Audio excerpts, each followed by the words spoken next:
Welcome back to LA Not So Confidential. I am Dr. Shiloh, and I'm here with episode 81 with my co-host and co-creator, Dr. Scott. Hey, Dr. Scott. Hey, Dr. Shiloh. Welcome back. Episode 81. We keep piling them up. It's crazy. We sure do. Trucking along. So we've got an episode this week that I think is fascinating. But before we get to that, we're going to do some housekeeping. We've got a whole new plethora of Patreon members that we are so honored to have be part of our group. So we want to welcome Suki, Krista D, Tracy L, Aubrey A, Melissa V, Sarah B, and Ellen M. Thank you so much for being part of the family. It's very exciting. Yes. Thank you, guys. Normally we announce the names on Get Vocal, but for one, we didn't do it for a month. And then when we came back, we completely forgot. So I thought, let's just do it on the regular episode. I think it's a good idea. I think this would be great to keep doing it this way because we just run out of time on our Get Vocals.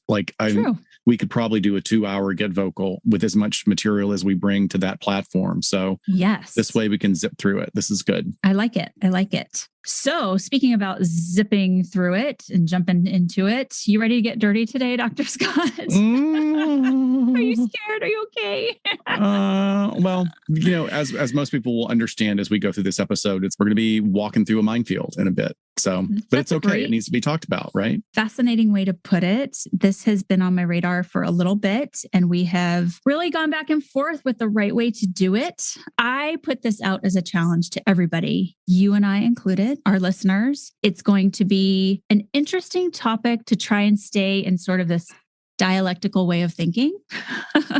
This is not an all or nothing. This is for you to really put on your critical thinking caps and listen to the information that we have gathered for you and then make your own determination. And it's not as if we haven't covered topics that sort of tread in the same way. I'm thinking of Stockholm Syndrome and Munchausen by proxy, where those were more psychological phenomenon. This is certainly more medical that we had to explore whether or not it warranted a name to it. Or is it just like you would say, constellation of behaviors, perhaps, that we're slapping a label on?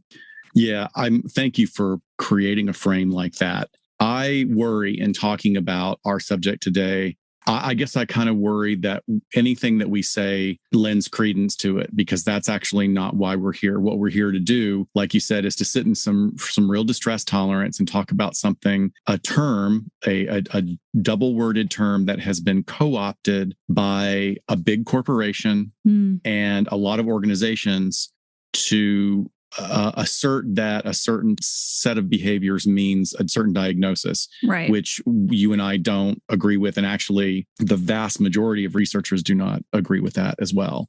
Right. So our topic is excited delirium. What did you know about this topic before we decided to do this? You know what? Very little, except for, of course, George Floyd.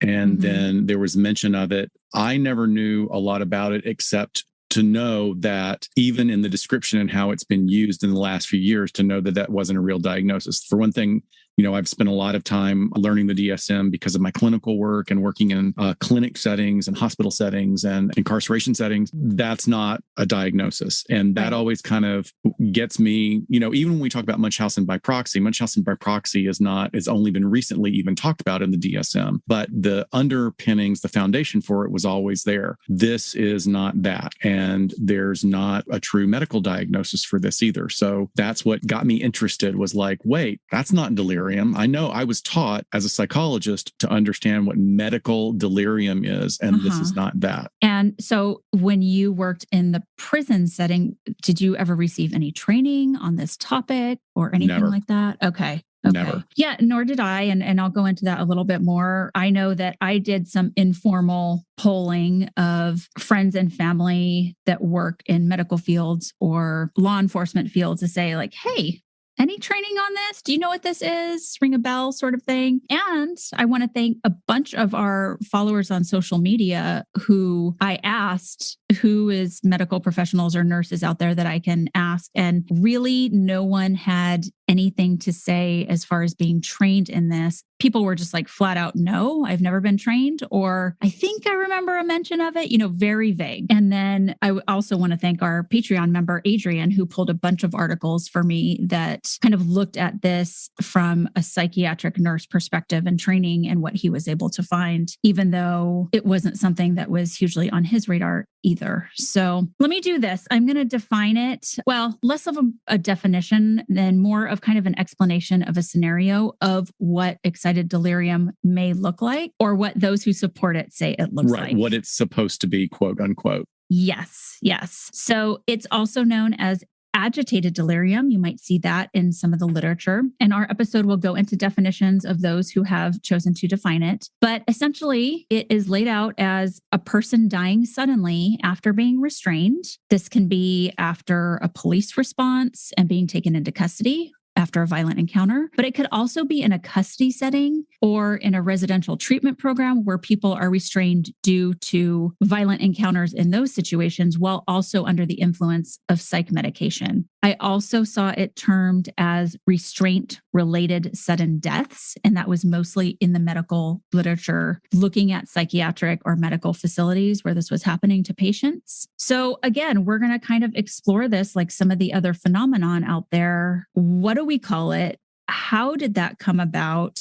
And what is it really? And I don't know that I will have an exact answer for you guys by the end of this episode, but my aim is that you will be armed with more information to really think about this if you hear it in the news at any other time, that you think critically about it and know what's out there in the research. I want to start with talking, there are just a few trigger warnings here. We will be briefly mentioning police violence, as well as when I get to criminal tie-in, overdose, and sexual assault. But we are going to start with the connection to the George Floyd incident. Excited delirium has been around for 25 years or so, and we will get into the etiology later when we do our criminal case study. But we really heard this most recently on May 25th, 2020, when now convicted murderer and former police officer Derek Chauvin killed George Floyd, who was an unarmed Black man and was killed by Derek Chauvin kneeling on his neck for more than 9 minutes. During that time,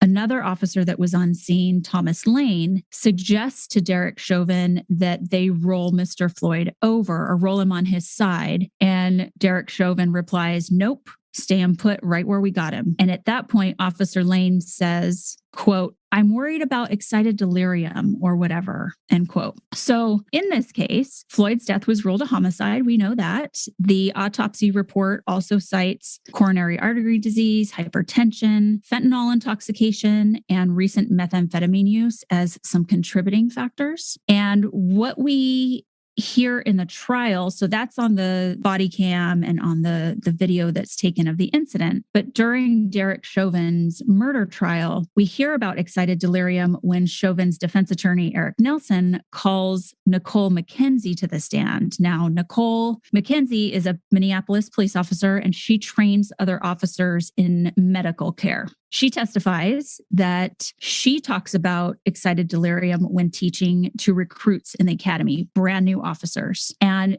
essentially, she says she teaches them how to recognize the signs. And she describes those signs as the following: a person being incoherent, exhibiting extraordinary strength, sweating or suffering from abnormal body temperature, or seeming like they suddenly snapped, which I don't even know how you go about defining that. I guess it's a I know it when you see it sort of thing. I don't know. And you and I have talked a lot about people not snapping. So, well, even what you've mentioned so far is problematic. When you're talking and teaching officers when they're engaging with a subject, it's all going to be based on observation. What do you have? How do you size up the situation? Even when I teach in a jail academy, I don't teach in the police academy, but to the jailers, when I teach about mental health concerns and disorders, it all comes from a perspective of you need to keep this person safe in your jail because you are now responsible for them. But what are the behaviors? I'm not teaching you to be a psychologist right now. What are you seeing that can maybe give you an indication of what's going on? You can't read their mind, and you're not a doctor. You can't know what's going on inside their body. So it sounds a little bit like what she's talking about here, but there's a lot that's problematic with that. Additionally, she goes on to teach that things like cardiovascular disease, drug abuse, or mental illness can trigger excited delirium. And that was basically the extent of how it was brought to light in the George Floyd incident and the subsequent trial. Now, it was stated in court, the judge did make sure to say, look, there's no evidence that Derek Chauvin had ever received this training because it was in the academy. And for him, he would have graduated 20 years ago. They don't know what they were teaching probably at that time. But I think it's interesting because it's the younger officer that was on scene. All those officers were pretty new. So they would have recently heard it in the academy, and we see that they do talk about it in the academy, at least a little blurb. So I think this is what has made excited delirium come to the surface again and really dig up some questions and the controversy around it. However, let's set the scene there. Let's put a pin in that. Dr. Scott, I want you to give us some background on the clinical disorder delirium, just to orient us to what we're diving into today. Yeah. So what that will do is that will give us certainly some delineation between the standing term agitated delirium versus the true medical definition of delirium. And the reason I'm going to go a little bit into depth into that, and I think it's so important, is that you'll start to see that delirium in a medical context has a very clear set of presentation, of behaviors, possible symptoms, and then possible triggers and causes. So it is a catch-all term within the medical community and medical diagnosis, but it still stays within that particular domain rather than what that supposed expert witness was talking about, which is just kind of grabbing things from all over the place. So delirium itself is a physical and mental state that's brought on by rapid. And when I say rapid, I mean hours to days, not minutes to moments, but hours to days. And it's a significant change in cognition and a real disturbance of consciousness in and out of understanding the world that's around you. The state is most usually stemming from an underlying or existing medical condition or medication or drug withdrawal. However, there's no indication that heart disease causes this unless it's heart disease and you're having a reaction to the medication you're taking for heart disease. So that's important to remember. Delirium affects about 10 to 30% of hospitalized patients with medical illness. So understandably, this is really a significant medical phenomenon. Also, more than 50% of people in certain high-risk populations are affected. And because the state of delirium as resulting from existing medical conditions is so dire, the associated severity and risk of death make diagnosis of this condition really, really important. So what we're saying is that these are diagnoses of delirium in a contained hospital setting or in a hospice setting or in a home medical setting. We're not talking about something happening on the street at all. Patients with delirium can present with agitation, drowsiness, conscious withdrawal, such as an inability to communicate, as well as a presentation of what appears to be psychosis. Now, the way delirium presents is so confusing that it's often very difficult to correctly diagnose, which unfortunately leads to very incorrect and false diagnosis of what we understand to be the primary psychiatric condition that may be presenting as delirium. So the correct way to diagnose delirium is to have the history of the patient, including the onset, the course of the condition from collateral sources. And we say collateral, we mean caregivers, hospice workers, family members, relatives, etc. In the contained world of medical treatment, the management of delirium involves several steps. First, you have to identify and correct the underlying problem. Is it fever, infection, incorrect medication, incorrect combination of medications? Is it medication withdrawal? Is it organicity, something that's going on in the body at the time? Or, and this is possible too, is it drug withdrawal and not prescription drug? Is it street drug withdrawal? That is a possibility as well. So now that you're addressing that in the contained world of medical treatment, you also have to symptomatically manage any behavioral or psychiatric symptoms that are presented. So what they're saying is that if you're not really sure of what's underneath, you have to look at what's underneath while you're managing the symptoms so that you can keep the person safe and possibly even keep the person alive when it comes to fever. Delirium is very common in people with high fevers.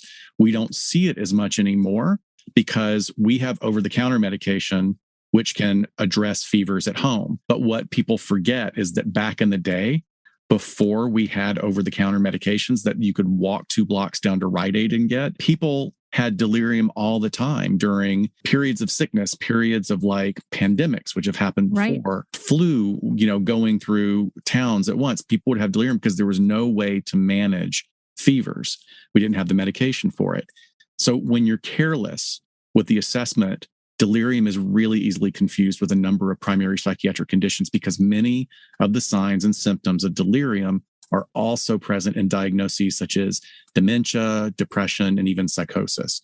So look, the basic diagnostic criteria is just here's some bullet points. It's a disturbance of consciousness. It means a reduced clarity of awareness about the surrounding environment, and you have less of an ability to focus, manage, or change your attention from subject to subject. You have a change in cognition, which is memory deficits, language disturbances, feeling disoriented, or even developing a perceptual disturbance that's not better accounted for by something else that's going on, possibly even evolving dementia. Next, we have a disturbance. It develops over a short period of time, but again, short is relative. In the field of emergency medicine, short is within seconds to minutes, right? Sure. But this in a medical setting is usually hours to days and then tends to fluctuate throughout the course of a day. So periods where the person is completely asymptomatic and doing better, and then they can completely lose their ability to stay present in the moment and manage their own behaviors. So additional issues that come from this is that it's impairment in focus attention, memory impairment and disorientation, agitation, apathy, withdrawal, like social withdrawal, like an inability to engage with the people that are around them. Sleep disturbances, emotional lability, which means swinging between moods from very isolated, withdrawn to almost manic, angry, irritable outbursts, and then sometimes even auditory, visual, and tactile hallucinations. And if that wasn't enough, it can also manifest in neurological symptoms like tremors, balance issues, having an unsteady gait, difficulty reading and writing. But look, like I said, excited delirium is not a diagnosis in the DSM, nor an official diagnosis anywhere except for 2 entities in the US. Right. 2 entities that recognize it. So it really seems like the key to all of that, like you said before at the beginning, is knowing the history of the patient, because then you can have something to compare against, right? If they're presenting in this out of it state that you suspect is delirium, if a hospital setting has a number of days with the patient so they can compare when they first came in to how they are now to then after, at least that gives them some context to know what's going on. But I imagine this would be very difficult to determine an emergency type situation where you're, as any type of first responder, just walking up on this, you don't have any history. You have nothing, and here you're trying to make a determination. Right, because the medical goal is to always get to physical examination, lab findings that will give you information that the disturbance is caused by direct physiological consequences of some sort of medical condition, right? It's always orienting it back to that medical basis. Right. So that's very different from what's being used in this current terminology.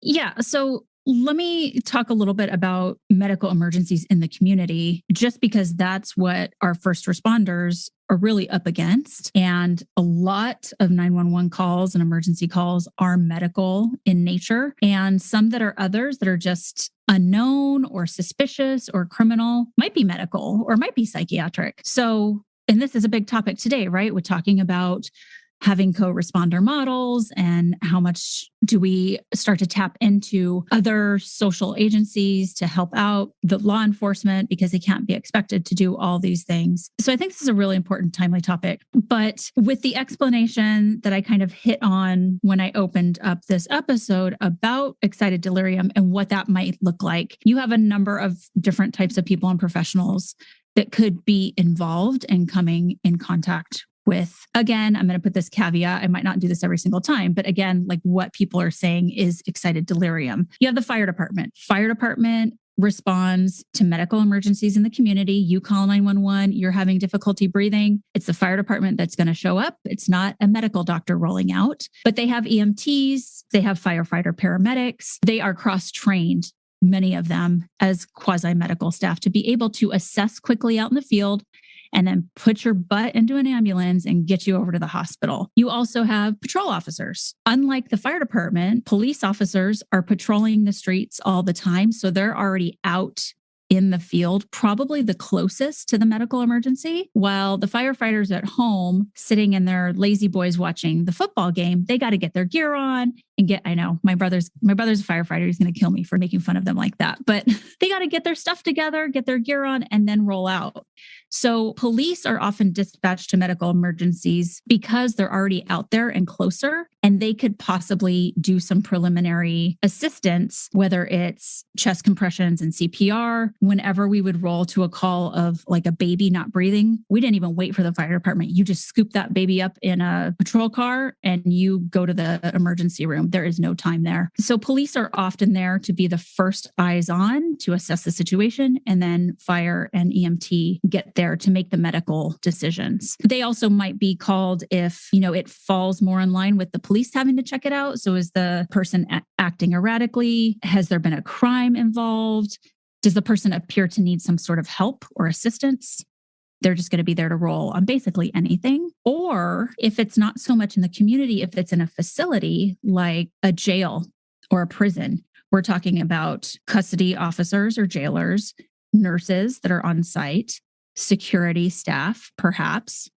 Or if we're looking at more of a psychiatric facility, you're going to have the same. You're going to have your orderlies, your security officers, your medical personnel, and psychiatric personnel. So we're talking about a lot of overlap of different industries and professions that are going to come together when we talk about excited delirium. And therefore, that's how I wanted to sort of navigate this is let's look at the medical research. Let's look at the legal research. Let's look at the psychological research and just give folks an idea of what's out there. But we do have a lot of people that can be impacted like this. Now, you and I did our sort of casual polls of friends and family to say, hey, are you trained on this? And the short answer is yes and no.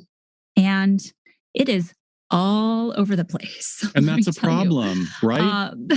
It is a problem. It is a problem. It's a problem in a lot of ways. I think so much of our conversation today can be philosophical, but when there's a medical concern, we want the medical community to lead the way, right? And then if it crosses over into legal or crime or forensic, then we can look to them and say, okay, this is your area. When it crosses over, where do we need to be educated and trained? And same thing psychologically. If it's crossing over with the psychological world, which we know all of this has a nexus, then we can look to them and say, what's going on? You're the experts. How can we align what we know to help with our role in all of this? So police, let's start with police. I had never heard this term. I was never trained on it, not in the academy, not at my own department. Most people that I asked at smaller agencies maybe felt like it was something they had heard along the way somewhere or from someone else, but nothing where they could rattle off what it is and what their policies are and what they're supposed to do, which is what everybody in their discipline should be able to do, right? Because especially if this is something you're going to have to defend in court one day or was part of your thinking in why you did a certain action that you did, you should know these things inside and out. Now, larger first responder agencies like major fire departments, they do train on it. I could find some that do train on it. And therefore, because they're both responding out in the field together with law enforcement, usually those larger police departments will kind of piggyback off the training that the fire departments do and at least mention it, maybe like Minneapolis did in their academy, or maybe they'll put out some sort of training literature on it, but they sort of follow suit. Especially, I just noticed this with the big cities and counties. Locally, in January of 2021, just this year, there is a pilot program going on that started in Long Beach, city of Long Beach here in California. And they are teaching people, or they're teaching first responders how to recognize a person experiencing agitated delirium. And the idea is that there is a trained paramedic on scene that if they assess and decide that the person that is interacting with the police is so agitated and dangerous to themselves or others that the paramedics can then administer a sedative, usually ketamine or midazolam is what they're using in Long Beach. They administer that to the person in hopes of reducing the likelihood of the police having to resort to any force or any more force in order to subdue them, so that the paramedics can then get the vitals and make the assessment that they need to do. So in the Long Beach pilot, they're rolling out training to the officers to be able to know how and when to possibly communicate well with the paramedics to be able to use this tactic hand in hand. Does that make sense? So they're kind of working as a team, talking about excited delirium. I know. Yeah, stick with me. I know, but I know it's just I'm with you. I'm already seeing problems because, and we'll talk about this a little bit more later, but to put a pin in right here for our listeners, midazolam, anything that ends with a lam or a pam is part of the benzo family. So it's a hypnotic that's used as a tranquilizer, very rapid when given intramuscularly or intravenously. But the problem is that one of the supposed instigators or triggers for agitated delirium is fentanyl use. So they're talking about all these substances. So it's like, okay, so you're telling me that this person is acting wackadoo because they've got fentanyl in the system. So now we're going to give them another contraindicated medication on top of that. Now, I'm not a medical doctor, so clearly, even though we see a lot of problems with this diagnosis, somebody okayed that it was okay to do this. And there's a whole other discussion about use of force, about what works and what doesn't, and how people all across the political spectrum have really screwed up what options are available to use to get people to comply in the community. I mean, across the board. And so their stance is, I'm going to read a quote here by Chief Espino of the Long Beach Police Department. Quote, even though the fire department, our paramedics have had a protocol in place for many years to use midazolam for different types of incidents, including agitated delirium, the big change is now that we're working in concert with police department. And now it's a joint effort to again bring medical interventions to these folks. So that's happening. Fortunately, my brother was able to take a phone call from me today. He was at work. He has been a firefighter and a paramedic for much of his long career. He's someone that's coming up on retirement. So that gives you an idea of how many years he's been doing this. Incredibly smart man. I trust him so much. He is wonderfully thoughtful and articulate. He's also a brilliant writer. He is not what I think of when I think of your, sort of average first responder. He has this whole creative side to him, this whole piece where he can just articulate verbally and in the written word so beautifully that I knew he was a good person to talk to that could be able to give me his experience and training or lack of training in this area and kind of explain that to me. So he said in his career, he's probably seen one case of what he has been taught is excited delirium. So it's quite rare in the sense that he couldn't explain it in any other way. Now, I think that's interesting because if it's something that we feel like is unexplainable, that lends to this whole idea of, are we just sort of putting some things together and calling it this nebulous term? But every other time he was able to either rule it out or see that there was something else going on. And he was doing a really great job at sort of explaining to me of how paramedics have the right to use chemical restraint because they take a stance of patient advocacy. They really want to make sure that the patient is going to get the medical care that they need and that they are not harming themselves or anyone else in the community, of course. But that is their lens that they look through. He really said, I feel like that gets lost a lot of the times. It's like we're doing something to them or, our number one goal is the patient and making sure that we're going to be able to stabilize, keep everyone safe, and then get them to medical doctors who can do what they need to do. But he really sees his role as assessing what's going on as very important, yet he's careful because there are some diagnoses he can't make. There are some times where he needs to document what he observes, but to say, this is a possibility, and then it goes into the hand of the MD that can say, oh, okay, firefighter so-and-so, paramedic so-and-so, this kind of caught their eye. I'm going to make sure I don't skip out on ruling that in or out. So it's really like this first step nexus to the medical attention given to this individual. And it kind of he said it's incredibly hard to explain. He said, yes, he was trained on it, but it has been a long time ago. So it doesn't sound like it's something where, it's the annual training that they have to do all the time. He was able to dig up an old document for me where he found a little mention of it, but he said it's almost, he explained it like this. I have to know the vitals of the person and some of the things going on, like body temperature and heart rate. And he's like, sometimes you can't get close enough to someone if they're being combative to get those vitals until a chemical restraint is administered. So it's hard to know what's going on the front end before the person can be calmed down. He kind of gave me a good example too. He said, I think if it exists, it's in very few cases, but you don't know until afterwards. So he said, it's like alcohol withdrawals. In 2% of alcohol withdrawals, people go through DTs. Not, the majority of people are not experiencing true delirium tremens. So he said, but you really don't know that until afterwards when a diagnosis has been made and the person is sort of out of that state, that you can then go, okay, in retrospective, that's what was happening. So, it lended a little bit of understanding for me to see just how complicated this is, if it is a thing, and two, what else do we need to be doing in research-wise to really nail this down or to throw it out altogether? So there's a few things that are controversial about this. Should we just hit the main ones?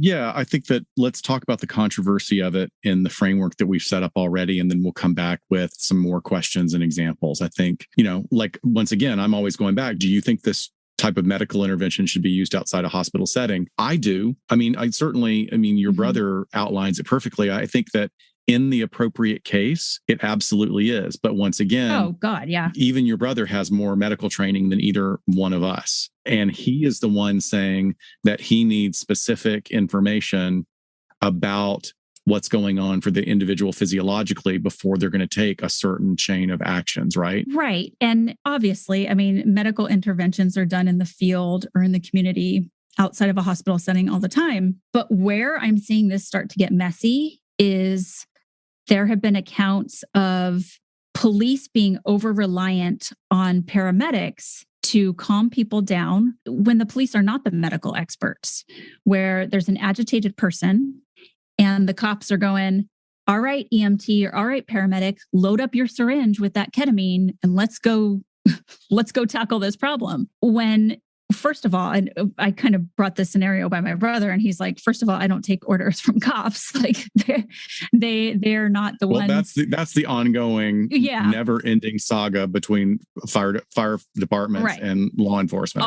Always. But there are even nurses who feel like they have been sort of bullied or put into this position of, giving someone this magic drug to calm them down. I heard a 60 Minutes podcast where they were talking to a nurse who refused. And he said, I will make the assessment of what this patient needs, and determined that the person did not need it. And for some reason ended up getting in trouble when the cop isn't it's not his supervisor. It's not the person that can order him to do something. So there are these controversial cases where the police are thinking it's a magic drug to subdue someone, when of course we don't want anyone getting hurt. I don't want the person getting hurt. I don't want the police getting hurt. I don't want the community getting hurt. But are there some other things that can be done and explored, like de-escalation and, some things of that nature, rather than let's just jab them with ketamine? But that's sort of one area in which this is coming up as controversial right now. Okay. So I want to get back to a point that you had brought up in our outline. Is there proof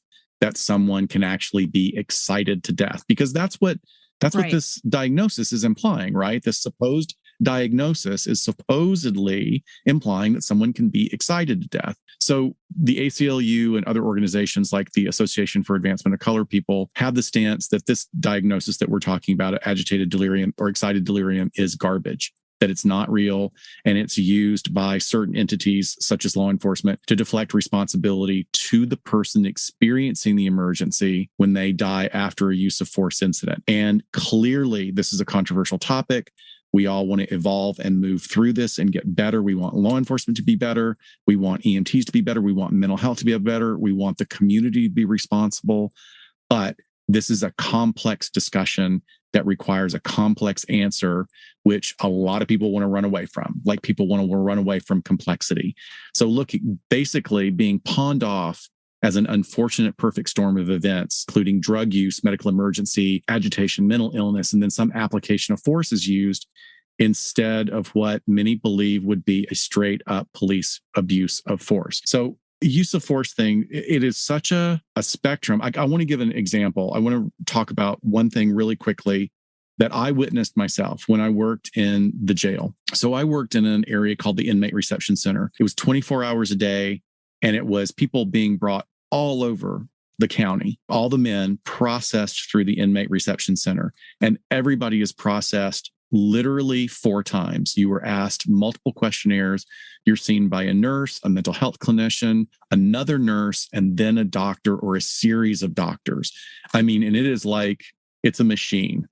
Maybe not the most well-oiled machine, but it's a 24-hour facility that never closes and always goes unless the whole facility is on lockdown. Mm-hmm. Now, what I witnessed was a sheriff's deputy that I worked with, one of the most honorable, talented people I have ever met. This young man is a stellar human being. And I hope that his career to this day, I mean, it's been probably 8 years now. I just thought highly of this guy. He treated each inmate with respect. He treated each staff member with respect. He was highly trained, worked the worst shift that there was. And I saw him interact with someone who was being a complete asshole. This person was not on drugs. He was being incredibly difficult and not adhering to any. It's like, dude, you're in jail. Like, there are rules now. Like, you walk where they tell you to walk, you go where they tell you to go. And he was, absolutely not cooperating. My acquaintance, the deputy, worked through every single de-escalation technique there was. He was polite. He was professional. He was quiet. He modulated his tone of voice. He offered a couple of options, like sometimes you give a couple of options that actually are going to go back around to your primary option as a way of maneuvering through the situation. And this individual was not having any of it. So I witnessed this. He gently put one hand under the guy's armpit and another hand on his elbow. I'm talking gently. And he gently steered him towards the containment unit that we were going to walk him towards. And the guy collapsed screaming that he was being beaten, collapsed on the floor, refused to get up, requiring medical staff to then be diverted to come over, get him on a gurney. Nothing happened. I was right there. My acquaintance's career was derailed for another 2 years because of that. Yeah. He was written up for use of force that did not occur. Now, I know that like many of our listeners out there are going to go, well, that's anecdotal. Mm-hmm. And you're right. It is anecdotal. Sure. But I'm telling you, I was there. I witnessed it. I saw it. I was literally 4 feet from this. And did you guys have cameras in that section of the jail? Cameras everywhere. And it everywhere, doesn't matter. Right? I know. And even when you talk to the supervisors, they shrug and they go, it doesn't matter. He claimed that it was a use of force against his body. And now we have to go through this and take this excellent worker out of line for, it took him 2 years to recover from that. Yeah. Right when I was coming on to the place where I'm at now, the agency was getting the body-worn video cameras, and rightfully so. It was something that was throwing them off. Like, I'm going to have a camera strapped to me. I don't know if any of us would want a camera strapped to us, throughout our workday.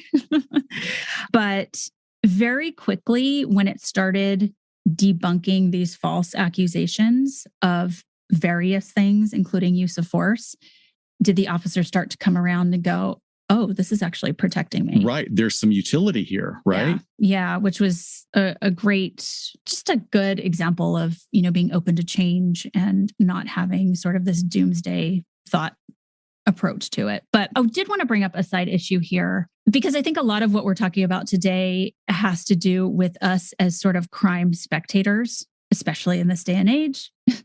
Body-worn video camera, we see clips of that on the television all the time. And in many cases, we hear about a situation, police interaction, where the police have had contact with a person possibly, and I think this gets highlighted a lot, for a very, very minor reason, maybe not even a crime. Maybe someone just calls because they're suspicious, or, the resident calls and the police have to show up and answer that call for service. And it ends up resulting in an awful situation where the person dies. Now, this is what some are saying can happen as a result of excited delirium, but oftentimes as those spectators, what we do is the death of the person automatically gets compared to why the police were there in the first place. And that's really emotionally triggering, right? Because those things don't make sense. They don't line up. Yeah. It's like, wait a minute, what? It was just this person was walking down the street and was contacted, or really a fraudulent $20 bill and it ended in somebody's death? Like, it's just mind-boggling. But here's where I encourage people to kind of sit in the gray and do the critical thinking, is that in actuality, it's way more nuanced than that, right? Because there's a lot that happens in between. We talked about the importance of history, what's happening before. Were there any of the onset issues occurring as outlined in the medical diagnoses that we covered earlier? So use of force, when that's applied, doesn't actually have anything to do with the crime. Unless, of course, like it's a person with a machete wielding around in a store where there's a bunch of people and they can eminently be killed, then of course that's directly related to crime. But use of force usually comes into play when the person needs to be detained or arrested and they are not complying with that, or they're actively being violent to somebody else. It could be somebody on the street, a bystander. It could be medical personnel. It could be police officers. But that's when any application of force, even if it's like you were talking about, this deputy guiding somebody, gently guiding someone, or go up the chain of the different stair steps of increased use of force, when you legally have to take somebody into custody or contain them for the safety of themselves or somebody else. So I think a lot of that gets lost when we look at the beginning result and the end result. And there's a lot that can happen in between. I hope this doesn't come out as me justifying excited delirium, because by the end of this episode, you're going to know that's not the case. I just want to bring to light. No, I don't think, I hope it doesn't to other people. I feel very clear that we set this up at the beginning, that we're talking about a very complex conversation. Yeah. Yeah. Law enforcement agencies, at least the ones I've worked for, like you were talking about, make great efforts to exhaust every other option before they get to use of force. Absolutely. And when use of force happens, there is instantly an entire sequence of events that is led by an investigation that minutely investigates every step of a use of force. Absolutely. Absolutely. Minutely. Every bit of it, multiple questions, camera, everything. I think that a lot of people don't realize that happens. Now, we have to give a caveat, though. You and I work in Southern California, and there's a lot of examination. There's a lot of scrutiny on the individuals that become involved in this. And I know from having relatives that work in smaller agencies around the country that, not every agency puts this much concentration or importance on that kind of investigation. Excellent point. So look, the other side of the coin is that often law enforcement or medical staff, including medical examiners, will argue that people that died of excited delirium while they're restrained, they are often victims of their own long-term struggles with stimulant use, that it's basically a form of heart disease that occurs from high chronic drug use. Now, how I pull that apart is, let me tell you, I did over 17,000 brief psych evaluations and moderate terms evaluations while I worked at this county jail. Every night, back to back, over and over again. I have met individuals who have basically done narcotics through a fire hose for the past 30 years.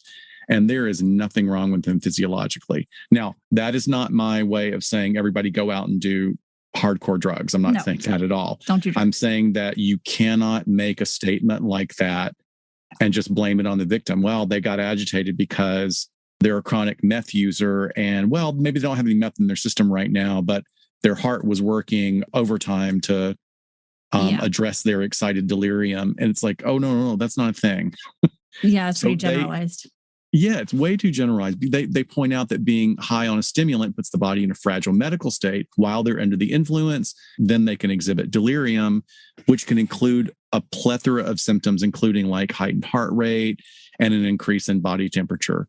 That increase in body temperature thing, I want to talk to your brother about that because that just seems so.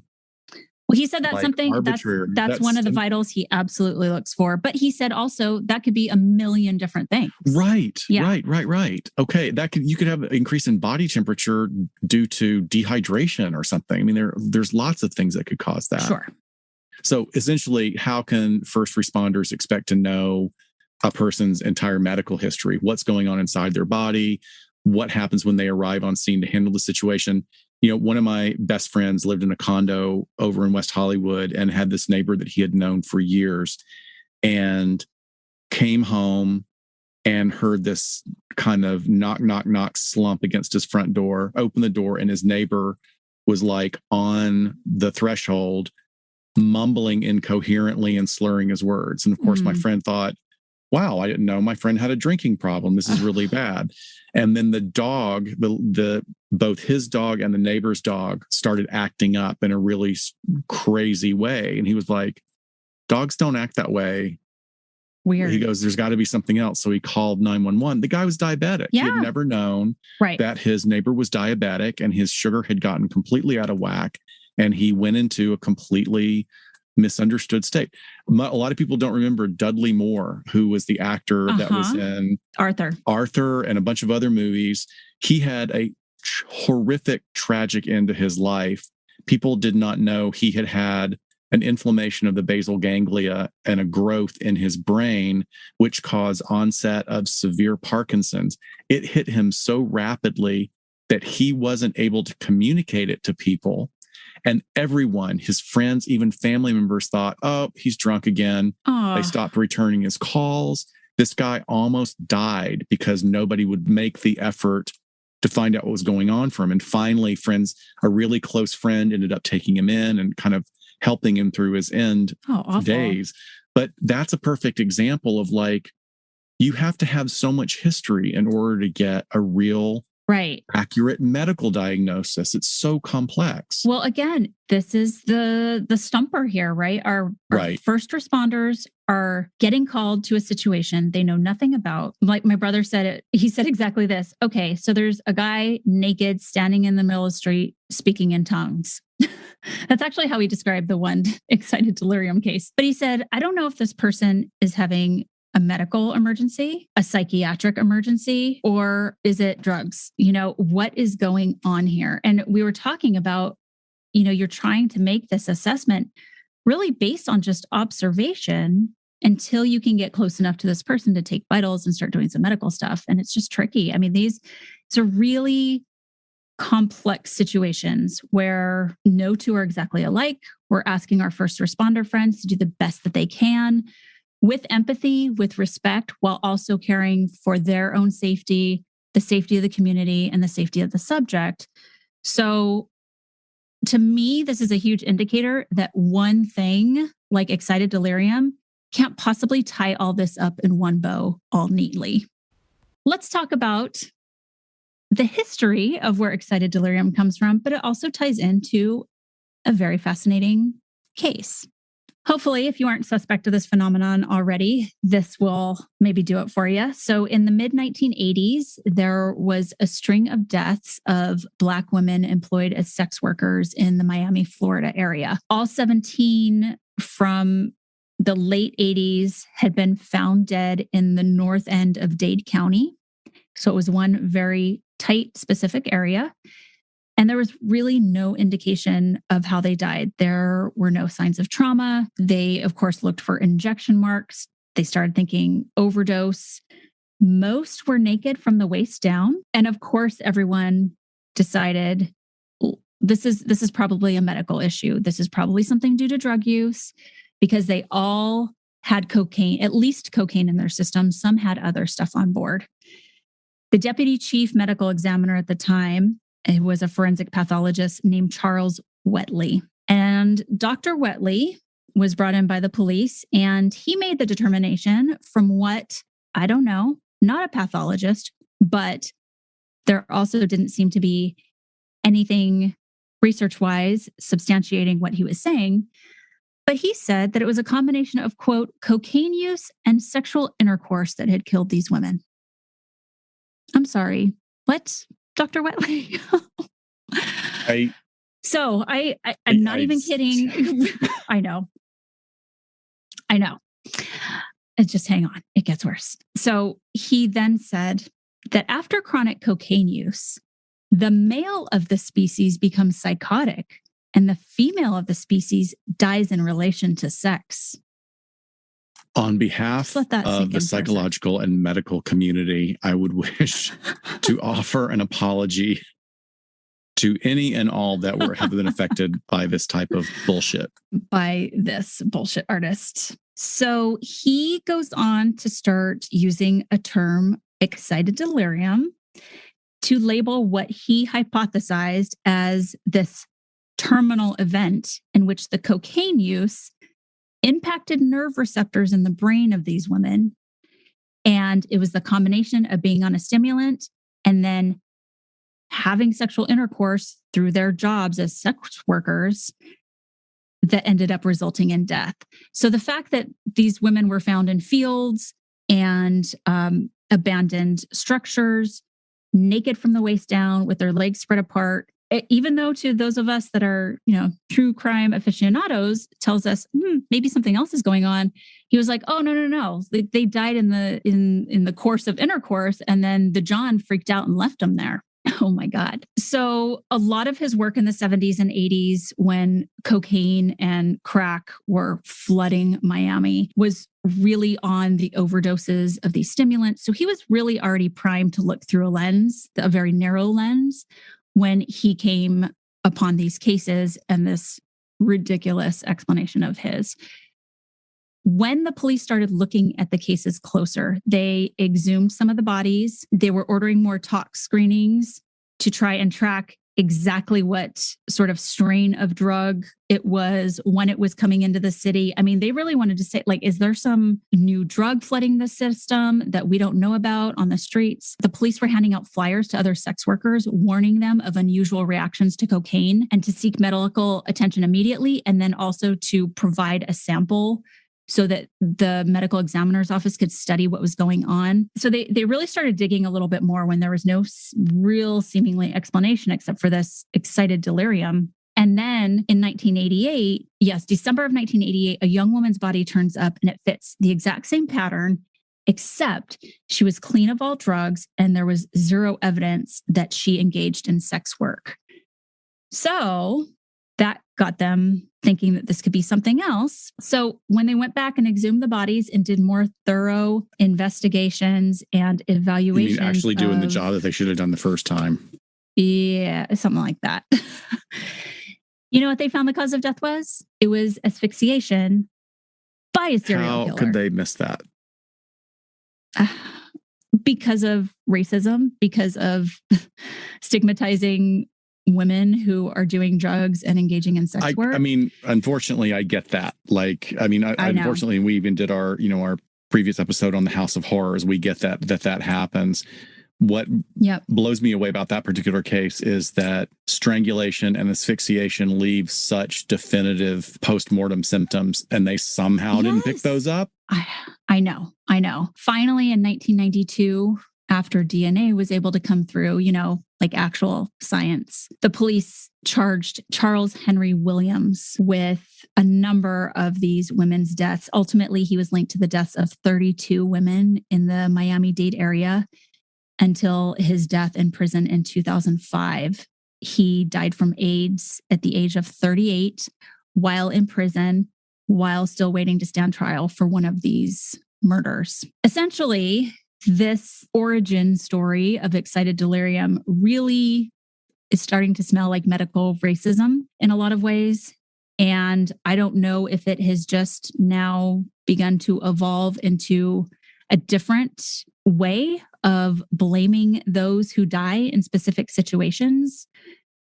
And in this case, what we're talking about now with being in a restrained sort of situation, taking the blame off of those that are influencing what is happening to these individuals when they come in contact with police or medical staff or psych staff. Of course, we only really hear about it in police situations. But once I learned about this piece, I was like, oh, okay, this was used a long time ago to blame the victims for the ways in which they were dying. Once that genie was out of the bottle, even though it was completely like the most weak-ass, non-connected thing and disproven before it becomes part of the common vernacular, it had already escaped into the community. So there it is. And not that this wonderful podcast needs any more promotion because they're doing great, but Behind the Bastards has a wonderful episode on this that everybody should listen to. 2 episodes. Oh, it's 2. Yeah, it's 2 parts. And if you want more about history and deeper dives and 1,000 times more snarky than we're I know. We think we're snarky and those guys, like they leave us in the dust. Yeah. I'm so impressed. I hope I get to meet him sometime. Both of them, actually. But look, going back to what you were talking about. So the genie's out of the bottle, and let's talk about what the current research is, not even necessarily the research, but the nomenclature for how it exists. So here's a list of the organizations that don't recognize it: the American Medical Association, the American Psychiatric Association, the World Health Organization, the European Society of Health Medicine, and it's not in the DSM-5. Oh, just those little ones, right? Oh, okay. Organizations that do recognize it are the National Association of Medical Examiners and the American College of Emergency Physicians. I have incredible respect for all those professions or those 2 domains, but I'm incredibly disappointed that this is an example of what has slipped through because, frankly, if this is slipping through, then where else are they off, right? In 2011, the Western Journal of Emergency Medicine, excited delirium is defined as characterized by agitation, aggression, acute distress, and sudden death, often in the pre-hospital care setting. It is typically associated with the use of drugs that alter dopamine processing, hyperthermia, and most notably, sometimes with the death of the affected person in the custody of law enforcement. Subjects typically die from cardiopulmonary arrest, although the cause is debated. Unfortunately, an adequate treatment plan has yet to be established, in part due to the fact that most patients die before the hospital arrival. While there is much to be discovered about the pathophysiology and treatment, it is hoped that this extensive review will provide both police and medical personnel with the information necessary to recognize and respond appropriately to excited delirium. So in 2009, the American College of Emergency Physicians Excited Delirium Task Force stated in their white paper, the exact incidence of this is impossible to determine, and there is no current standardized case definition to identify excited delirium. Oh, that's okay. So that says there's nothing there. Hey, but they go on. But that being said, here are the 10 common features of excited delirium, the thing that we just told you that there's no current standardized case to define, but here's some. Pain intolerance, near constant activity, unresponsive to police presence, superhuman strength, rapid breathing, lack of fatigue, naked, inappropriately clothed. I'm sorry, I know. Okay. Profuse sweating, tactile hyperthermia, and glass attraction destruction. Okay, so those are the components, the common features that this task force on excited delirium put together. Those remind me so much of what I heard about PCP in the 80s. Right.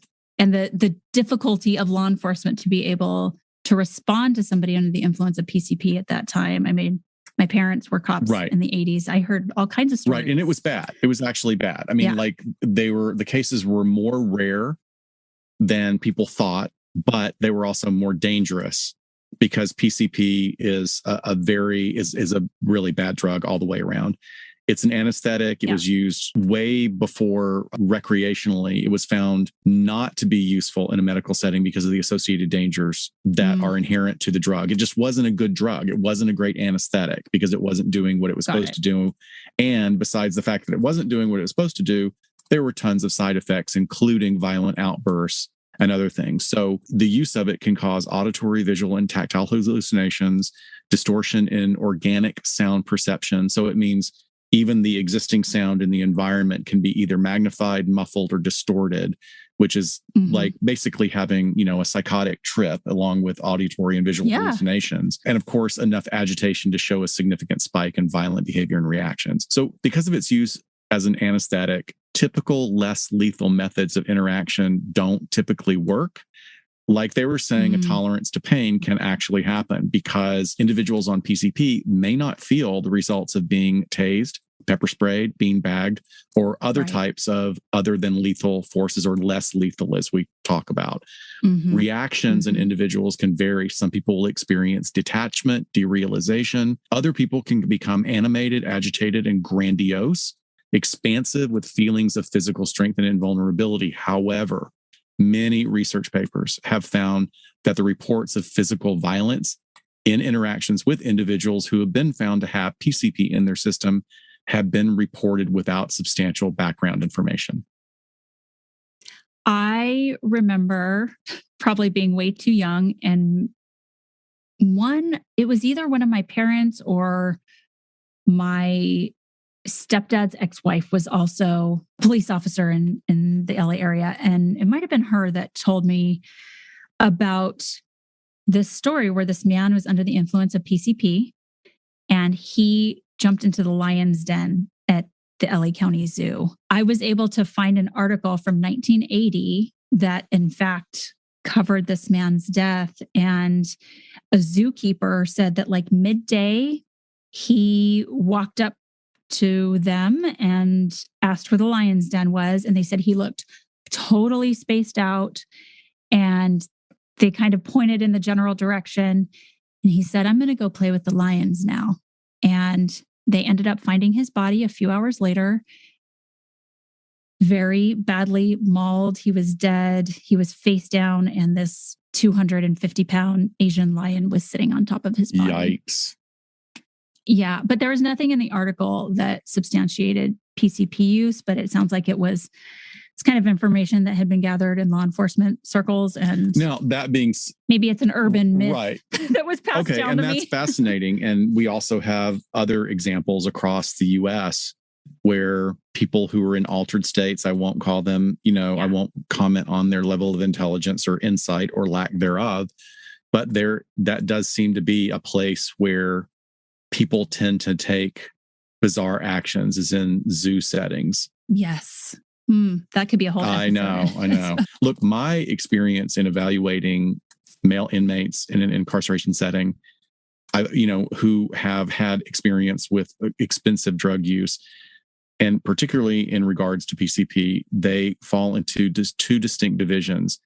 And there are those that assert that it was an amazing high, just an amazing high that was like, and these were types of people that really enjoyed the derealization and depersonalization versus the vast majority of people who had really bad experiences. But even the people who had bad experiences who were chronic substance abusers, I won't use the derogatory term that we use for polysubstance users, but they were polysubstance users and they were basically chasing any high they could get. And it would have been rubbing alcohol if they had to. So, and those are the people that had generally bad experiences with these various substances that led to more violent outbursts. So now maybe there's something there. Maybe that's a factor people should be feeding into their research about this. So the task force describes excited delirium as when patients present to police, emergency medical services, and the emergency medical departments with aggressive behavior, altered sensorium, and a host of other signs that may include hyperthermia, superhuman strength, diaphoresis, and lack of willingness to yield to overwhelming force. So going back to excited delirium, there's also this descriptor that we have kind of danced around earlier, but it's very specific here. It is also the lack of willingness to yield to overwhelming force. So I just think that that's an important thing. I don't have an answer for it because if somebody is on a high level of a substance that is an anesthetic and gives them derealization, depersonalization, and they can't feel physical pain. And their hearing is muffled. And, a laundry list. And the reason I describe that is because I have a problem with them saying willingness. That is an odd interpretation for, you're trying to set this up so that we understand it better, but you're saying willingness when you're indicating that the person has to be so far inebriated or under the influence that they would be able to. Like, we wouldn't do that in a case of sexual assault if someone was under so much influence from a substance. And then we have the discussion about whether or not they consented, right? Clearly, the person is not able to give consent in that situation. So great example. Anyway, I just wanted to bring that in because I just think, again, it's another thing that illustrates how complex this is. A certain percentage of these individuals will go on to expire from a sudden cardiac arrest, like we said before. And traditionally, the forensic community would often classify these as excited delirium deaths. So like you're saying, we need to refocus this and put some more work to it. So they even published a review of selected samples of the existing literature on this topic to determine if it is definable as a discrete medical entity, if it has a recognizable history, an epidemiology, a clinical presentation, a pathophysiology, and treatment recommendations. And that list right there implies so much more than can be done in an emergency setting, right? Well, that list of things is what I would expect that if we're looking at any new term in any discipline, to say it has to meet these basic foundations and criteria. So if we're going to call excited delirium a thing, it needs to have a history. It needs to have clinical presentation that we can recognize, all those things you listed. So what they found, and I'm going to quote here, based on available evidence, it is the consensus of an American College of Emergency Physicians task force that excited delirium syndrome is a real syndrome with uncertain, likely multiple etiologies. So the problem I have here is then don't call it a syndrome, call it a behavioral presentation, right? Right. So they very definitively said, yes, we're saying this is a thing. This is the stance we're taking, but it's kind of uncertain. We don't really know where it comes from. Has multiple ways it could come about. Right. But look, you and thank you for this article. It was great. There was a really great editorial piece in Perspectives of Psychiatric Care by Mary Paquette. She's a PhD and an advanced practitioner registered nurse, basically a doctor with all the wonderful experience that a nurse would have that a doctor never gets to have. She gave a review of both arguments for and against excited delirium. And she also talks about the theory that there's a genetic fault for some folks in which drug use results in dangerously high levels of hormones in the amygdala, which increases risk for delirium and aggression. Interestingly, Dr. Paquette also highlighted that since the 60s, there's been cases of individuals who have taken large amounts of antipsychotic meds who have suddenly become manic and aggressive and died after being restrained. So I think that was a great review because she's pointing out that there's a lot of conflicting information. Mm-hmm. And that's important that you have someone of that high of a level of expertise and professional acumen to be able to make that indication. So in summary, the literature shows that excited delirium is most likely accepted in a narrow medical area of forensic pathology and medical examiner fields. So, I'm kind of relieved that it's in a very narrow field, but unfortunately, it's in one of the most integral fields for interactions between law enforcement and individuals who are having behavioral concerns during an event. Yeah.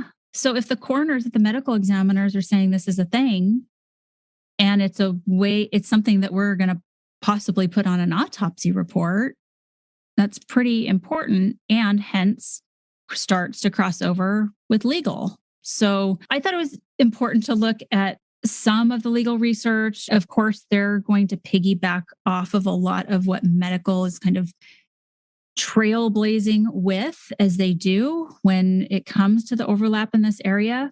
Can I just say before I go on, I'm so proud with all of the excited delirium abbreviations I've made in our notes that we have not said erectile dysfunction once. I have come so close, but the fact that we have not said any and didn't have to be edited out is pretty impressive. I know.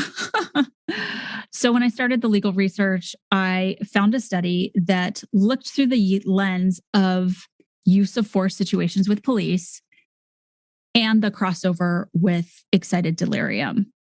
They were going off of those 10 features of excited delirium that you had mentioned that the task force had put together. And they looked at thousands of use of force incidents over a 5-year period. They had a lot of data to look at. Foundationally, though, they're going with the fact that this exists and that these features are there. So they found that when excited delirium was accounted for and present based on a number of those features existing, use of force was more likely to be used, including more than one type of use of force. So if a strong grip didn't work, then maybe a takedown was used or a taser was deployed. It sounds like this finding was showing that they moved through their tiers of force quickly because the ones at the bottom tier, the least forceful, if you will, were not very effective. They also found that use of force was so ineffective in these cases. They found that there was a 400% increase in the odds that a use of force intervention would be ineffective in cases involving probable excited delirium. And then when the researchers controlled for other risk factors like perceived drug and alcohol use, previous violent behavior, things like a ground struggle happening at the time of the interaction, and whether or not the officers perceived that there were weapons present, when they ruled all of that out, they're saying that it was just this phenomenon of excited delirium that there was a 28% decrease in the odds of a suspect being injured and a 57% increase of the police being injured. So you're telling me that you found that there was way more uses of force and different types of use of force, yet the suspect wasn't going to be as injured as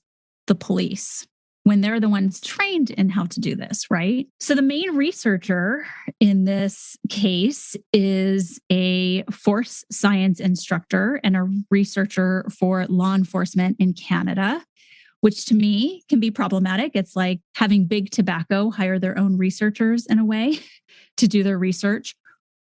Or I want to give the benefit of the doubt. There are some researchers that find their niche in certain areas. I know some wonderful, very ethical researchers who basically just specialize in the areas of policing and just kind of become experts to specific industries. But I think we always have to be suspect when we're looking at that, especially when these findings are what they are. But for me, the narrative of this study is really trying to write the fact that one, excited delirium exists. And then when you're a cop faced with a person experiencing excited delirium, you need to be scared and fearful because you're more likely to suffer an injury than they are, which is... I don't know if encouraging them to be scared and fearful rather than tactical and trained isn't that a strange advocation there?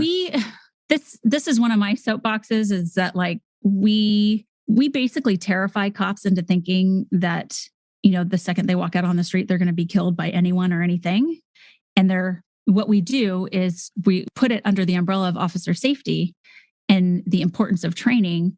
But as a police psychologist that is looking at the way that they're coping and dealing with this job, we're essentially just putting them in a state of hypervigilance all the time, where we need to focus on them being very good communicators and empathetic listeners and de-escalators. That reminds me of the first time we met. I mean, in all seriousness, when all four of us as interns were crammed in that little room and you took the desk with your back to the door. And as we got to know each other that first day, you kind of confessed to me, it's like, I'm trying to train myself to be okay with not being hypervigilant all the time. And that was a fascinating discussion to have with someone who had your law enforcement background. Yeah. I mean, even when I still go get a cup of coffee or lunch or something with another cop, I always go, do you want the seat that faces the door? I always default because I know that's what they want to do. But I had forgotten about that. I mean, I'm the perfect victim. It's like, I tell you, I'm so dumb about that, naive about that. It's like, if there's a van in the park that somebody tells me, hey, I've got baby pygmy goats in pajamas in my van. Do you want to come look at them? I'll be like, baby pygmy goats? Is there candy too? I'll come with you. Excellent. Now I know how to get you in my van. Okay. So there's other law journals that talk about excited delirium that just in summary, I wanted to read a quote where they really are just sort of relying on the medical community and medical experts to talk about this phenomenon. And where I saw it addressed was when they were looking at the crossover with the reasonable standard for excessive force allegations. So whether they're looking for experts or talking about this as how to defend your client or how to go about even prosecuting law enforcement or other first responders, which has been done as of September. Police officers and paramedics have been charged criminally in the case of Elijah McClain in Aurora, Colorado, for his death in a situation where he was given ketamine, he was restrained. I haven't seen any talk of excited delirium yet, but there's really no indication that he was under the influence of anything either. So I don't know if we'll see that. So there's a very specific journal that I wanted to take an example of who they quote and how they quote. And this one was, they were speaking to a chief of emergency medicine at Cambridge Health Alliance. And he explained excited delirium syndrome as, quote, physical response to an actual psychological problem resulting in their autonomic systems producing too much adrenaline. He went on to say that it's basically like having too much nitrous in a car.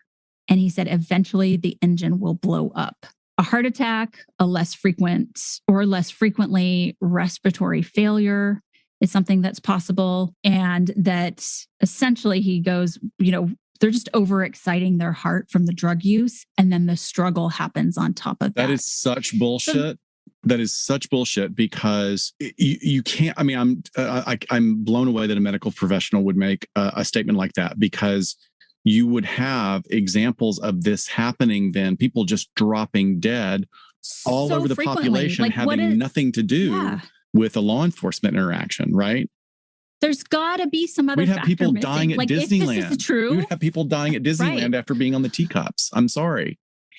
Right. There has to be another factor. It's not just this simple little formula. Well, also or it doesn't exist. The fact that just pisses me off that he's a medical doctor and saying that it's a psychological problem. Yeah. And what psychological problem? I mean, I want to give him the benefit of the doubt. Like, start with panic disorder and the physiological etiology of what happens to the body during panic. You know what happens during panic is your adrenals go, and then you pass out, a worst case scenario, or you just slump over because all of your body's been depleted. Anyway, why am I even giving credence to a dumbass statement like that?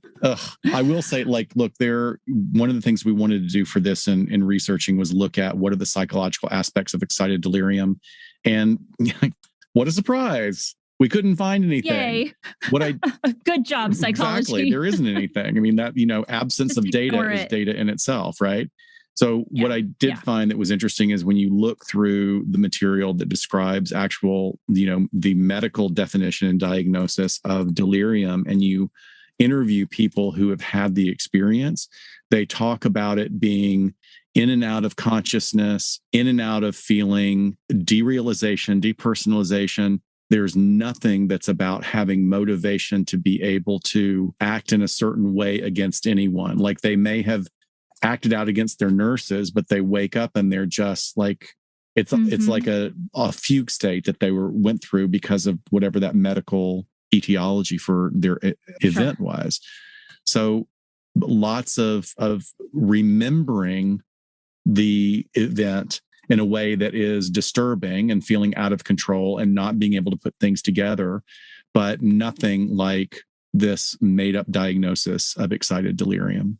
Yeah. I think there are definitely going to be folks listening to us that think we didn't go far enough, that we were holding back in a sense, and those that probably think we went too far. I really did want to walk a middle line to be able to give you guys the research for you to make some decisions on your own and not have us really paint it too much for you, just to arm you with that knowledge, not to take a safe route. So don't shoot the messenger. We are just giving you a well-rounded look at what the data is, what some opinions are. Yeah. I mean, look, this is you described it perfectly at the beginning. This is a dialectic with a lot of opposing poles and forces within sitting in this difficult area. And what I would say to people in a clinical setting that are struggling with something like this, I think it applies to the macro of our community and our world dealing with this, is that the only way through this is forward. That's the only way, is going forward. We've got to keep growing and evolving with exacting research and really taking a hard look at understanding best practices are not static. Best practices have to constantly evolve, and some agencies are doing it way better than others. I am a part of an agency, I think, that is doing it way better than others that I've seen around the country. And, we've got to hold everybody responsible as well. Everybody has to take a hold of their responsibility in this dialogue and be willing to have uncomfortable conversations, and also holding other professionals, quote unquote, accountable for pushing an agenda that is not legit. And you will find out by listening to Behind the Bastards that there's a whole corporate influence of this term used as well. And I encourage people to listen to it just for that. Like you were saying, Shiloh, it's a much deeper dive in other areas than we've covered. Right. The research basically agrees to disagree at this point. And if you want, I would say half of the resources that I have and that I'm going to put up in our research notes are from some sort of medical entity talking about this as a thing.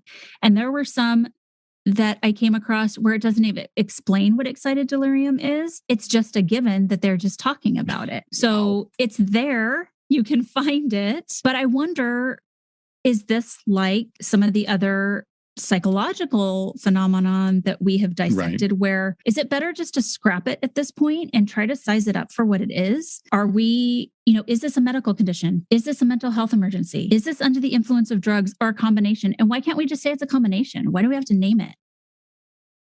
Because people are dying in some instances. And what is that about? So I don't think it's a wide-reaching, multidisciplinary conspiracy to blame the deaths of marginalized communities on the cops. I think it's a much bigger, nuanced issue of how we respond to mental health and mental illness emergencies. It's about systemic racism as well, but it's also society's inability to handle an addiction health crisis. It's all of those things. We can't just say, oh, here's this thing that it is, and let's just blame it on the person and then be done with it. Well, let's just lump these things that are sort of in the same domain and then hook them together as if correlation is causation, when that's not how it works. Right. And I go back to really the major organizations not supporting this as a diagnosis across the board. And who knows, with more research, more robust research, maybe one day there'll be enough evidence to support it. SIDS wasn't a thing until it was. And look at the name of that, sudden infant death syndrome. This could be some sort of sudden adult death syndrome. I don't know. I know. I appreciate your being, I appreciate, even you and I had our colleague that was, really a young and cutting edge researcher on Morgellons. And when it was completely unrecognized, and now we're finding out that there actually is a disease, but only in a very small amount of people. So once again, we've got this big global phenomenon of data that needs to be more carefully organized and researched and presented than what it's doing. Like you were indicating about people just in journals talking about it as if it's a legitimate thing. And then someone else quotes that journal in their research as if it's a legitimate thing. And then the real work that needs to be done gets lost in all that morass. Right. And then 60 years later, here we are talking about Stockholm syndrome like we know what it is, when it was just basically some sexist idiot that labeled it as something that it wasn't. Yeah. But I don't know. I just think the optics are bad when we ignore that we should be really refocusing on things like better de-escalation training for our first responders, or how we can better respond to some of these emergencies in the communities. Those feel like the meatier, more beneficial places to start. Absolutely. So. Thanks everyone this has been a very long episode about an issue that people have asked us. Yeah, it's a dense topic and we've been asked to address this and we wanted to have the right tone for it. I hope we'll be able to have more discussion and we want your feedback. I know absolutely this will reach way more people than just our social media. So if you have been trained, if you have thoughts and experiences on either side of the coin, please feel free to shoot us an email and let us know your thoughts. We would really, really appreciate more insight. That'd be great. Okie doke. Well, that's it. That's all for today. Feeling okay, Dr. Scott? I am. And we will. Right, me too. We are so looking forward to seeing everybody on Get Vocal. Please always join us for Behind the Couch. Yes, that would be great. So everyone, we will talk to you next time on LA Not So Confidential. Bye, folks. Bye. We sincerely thank you for spending some time with us today. LA Not So Confidential is part of the Crawlspace Media Network. Each episode is hosted, produced, and written by Dr. Scott and Dr. Shiloh. Our podcast production editing and sweetening magic is handled by the multi-talented Jason Esri of Ear Cult Productions. The LA Not So Confidential theme entitled Cool Vibes Film Noir is used via a Creative Commons Attribution license. Cool Vibes is composed and performed by Kevin MacLeod, who graciously allows us to use his great music. Please check out his amazing work on YouTube.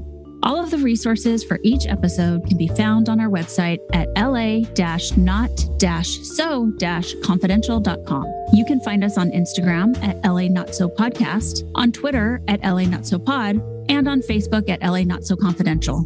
Please hit follow so you never miss a new episode. Lastly, we'd be honored if you joined our Patreon at patreon.com/LA Not So Podcast, so you can be the first to be notified about upcoming live events, social gatherings, and super cool swag coming your way. Thanks for listening, and please join us each Saturday afternoon following the episode drop for a live streaming and very interactive broadcast on Get Vocal entitled Behind the Couch. Thanks for listening, and join us next time.